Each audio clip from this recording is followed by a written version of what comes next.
It's interesting to think back on some struggles because I do think that struggles are an opportunity for us to grow. I think struggles can sometimes be used as a springboard for something else.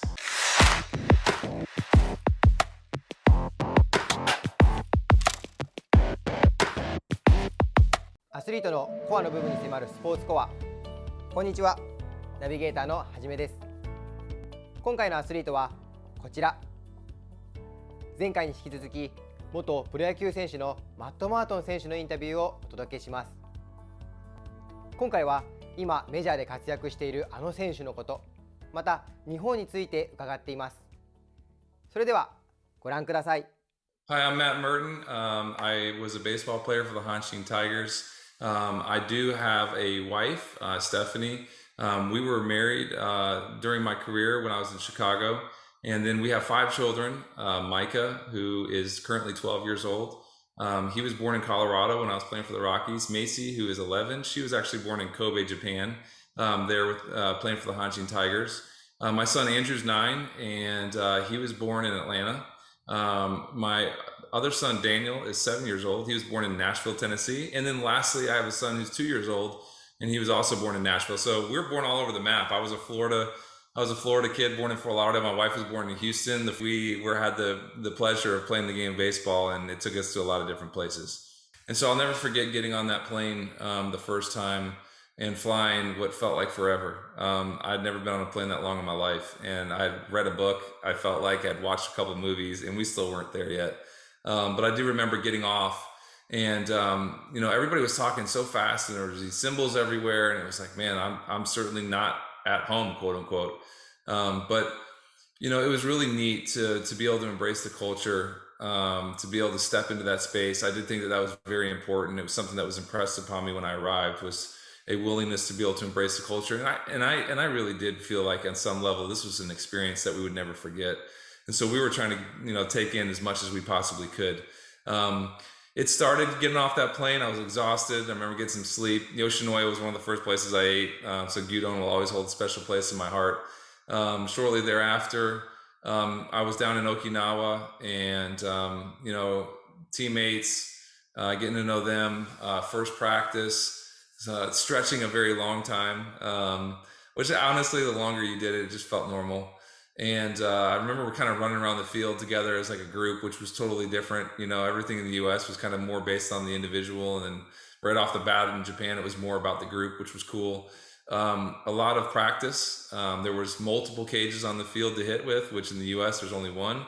I remember kind of going through the first day, and a few side notes there, which was one, I had hit through the first 3 cages, and I'd taken a ton of swings. And I remember kind of being tired and feeling good about the work I had done. And the translator for us, Kazuhito Oki-san, looked at me and he's like, hey, by the way, they want you to go inside to the indoor facility. There's a curveball machine in there, and they want you to hit off that. And I'm like, do I have to? Like, I love hitting, and my goal was whenever I come to Japan, I'm going to do everything everybody else does, because I'm not going to be the guy that's different. I just remember in that moment, there was this like that check in my spirit. Was like, oh man, I got to do more. And as much as I loved hitting, they used to make fun of me in the US for hitting too much. It was like, it never was enough in Japan. There was a lot of things that when you first came into Japan that were different, but that I appreciated. Over time, it came to a place where it was like, man, it's pretty cool the way that they do things. And it really kind of gave you a different perspective. It's one of those things where if you were to take him as a hitter and then take him as a pitcher, and historically place him amongst both groups, where would he fall? And to see a guy who had the level of success he had offensively with 40 whatever home runs it was, he stole a certain number of bags, had a certain number of triples. So it was this combination of speed and power that was unique. And then to do that all the while being able to get on the mound and throw 100 miles an hour and have success on the mound as well. It's just, I don't know that I know Babe Ruth is kind of the name that comes up. But as I understand it, when Babe Ruth really started to get into his offensive heyday, he had already kind of given up pitching to an extent. So what he was able to do on both sides of the ball is extremely unique, and something that people still are talking about here, and I'm sure they will be for a long time. So good for him that he was able to come over here and have the success that he did. I'm not surprised. Again, he was really young when I was in Japan. As a player, he was young. I'm not surprised by the fact that he could have success on the mound. The fact that he is offensively performing at the level he is really impressive. It's really hard to hit a baseball, and for him to be able to do that all the while pitching is something that's, again, will we ever see it? I don't know. Regardless of skill or ability, nothing's guaranteed in life, and that's certainly true on a baseball field. And so, as fun as it is to talk about 2010 and all the success that I had, there's a realization that there were other years during the course of those 6 that were really hard.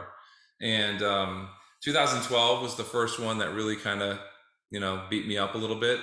And I just remember kind of being at a place where I had had success, and there was an expectation, and I was supposed to be doing X, Y, and Z, but I was not performing to that level. And I'd have an interaction maybe with an umpire that wasn't something that I was always the most proud of, especially being the American who would show his emotion. That wasn't always the most well received. Or, again, having these interactions with the media, who I had a lot of good relationships with, but coming through the halls right after a loss and being asked particular questions that I didn't like, and I would kind of respond. I remember specifically responding at one point kind of in jest or in sarcasm because I wasn't too happy, and it didn't go over so well. It was actually the front page of the paper the next day about how I didn't like my teammate Nomi-san, which was crazy because I even remember the PR department coming in after that particular interview and saying, "Hey, I think you need to go to them and tell them that you didn't mean any of that." And I was being hard-headed. And I remember looking at the PR department and saying, "Hey, listen, I didn't mean that exactly that way. And I think they know that. Like, so I just don't feel like going and talking to them." Well, I ate my words because the next day, exactly what I said, even though it's not how I meant it, was written on the front page, and I had to go apologize to Nomi-san.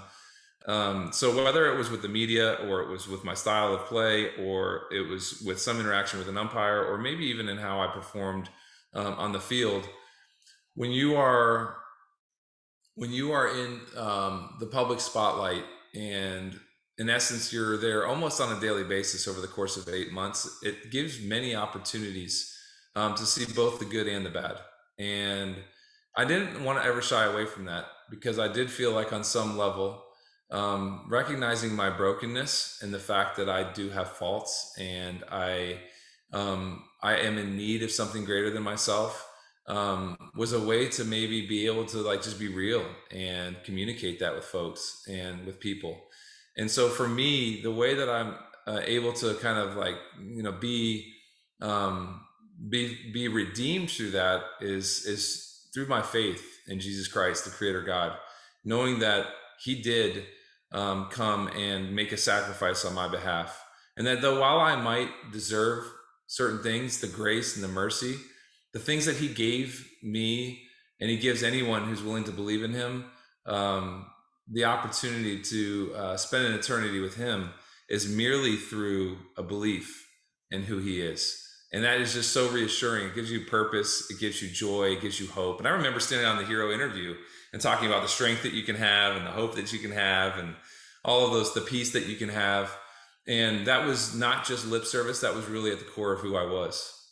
It's interesting to think back on some struggles, because I do think that struggles are an opportunity for us to grow.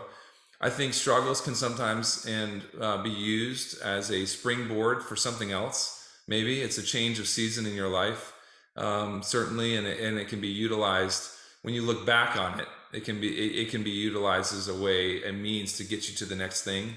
So yeah, I mean, the more you go through that, and the more that you kind of go through the struggle, and then come out of the struggle and go back into the struggle, and so forth and so on, I think that it just gives you a deeper perspective on it, and gives you a place to come back to. And a lot of that, again, as I've mentioned before, but a lot of that comes back to my faith in Christ, and knowing there's a specific plan. He tells us that in the Bible, in Jeremiah, and there's a consistency with Him. In Hebrews, he talks about He's the same yesterday, today, and tomorrow.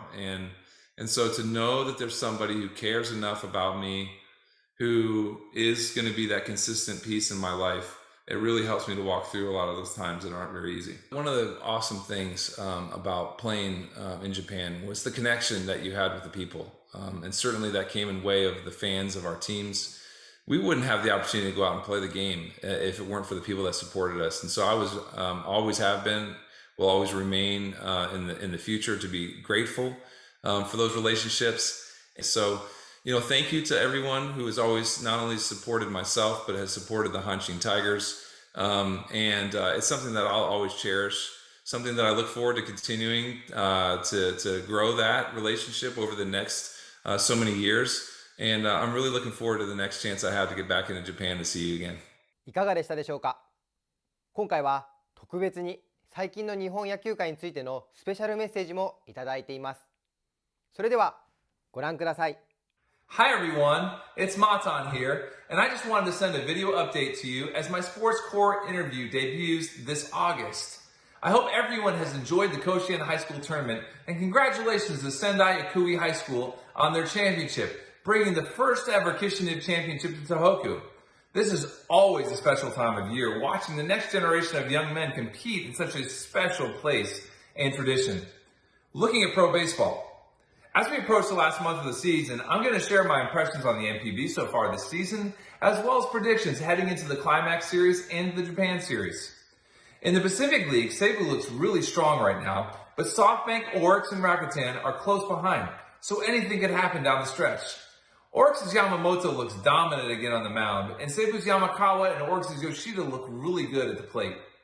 Yakult looks very strong again in the Central League, and Murakami is really establishing himself as one of the best young players in the game. With already almost 50 home runs, he's almost doubled the next closest guy in home run total, as well as having a chance to win the Triple Crown this year. It'll be interesting to see if he can stay hot and make a run at Osan and Ballantyne's single-season home run record. Hanshin has really turned it around after a slow start to the season, and it's really exciting for me to get to watch the new generation of Tigers excelling on the field, like Chikamoto, Sato, and Oyama, who've really been swinging the bat well at the plate. On the mound, Oyagi is having a great season, along with Ito, Nishi, and the rest of the starting rotation and bullpen. It's also amazing to me to see how many no-hitters have been thrown in the league already this season. Truly historic. So my predictions for the Climax Series are in the Pacific League. SoftBank versus Rakuten in the first stage, and SoftBank versus Seibu in the final stage, with SoftBank ultimately beating Seibu to advance to the Japan Series. I'm just not sure if Seibu can get over the hump and win the Yusho. I think they'll ultimately lose in the climax. For the Central League, my predictions are DNA versus Hanshin in the first stage and Hanshin versus Yakult in the final stage, with the Yakult advancing to the Japan Series. But you never know. I'm always going to be rooting for my Tigers to pull out the upset and to get to the Nippon Series. Ganbatte ne. Ouen shitemasu. For Nihon Ichi, my prediction is that Yakult will repeat as champions again and beat SoftBank in 6 games. I hope everyone is doing well. I hope you're staying cool during the hot summer days. And I'm going to look forward to when I can be in Japan with you all again someday very soon. God bless you. Mata ne.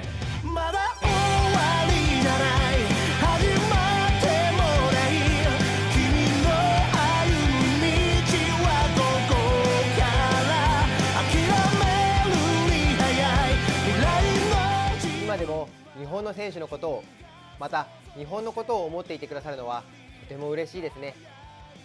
今後の活躍にも期待しましょう。チャンネル登録とグッドボタンよろしくお願いします。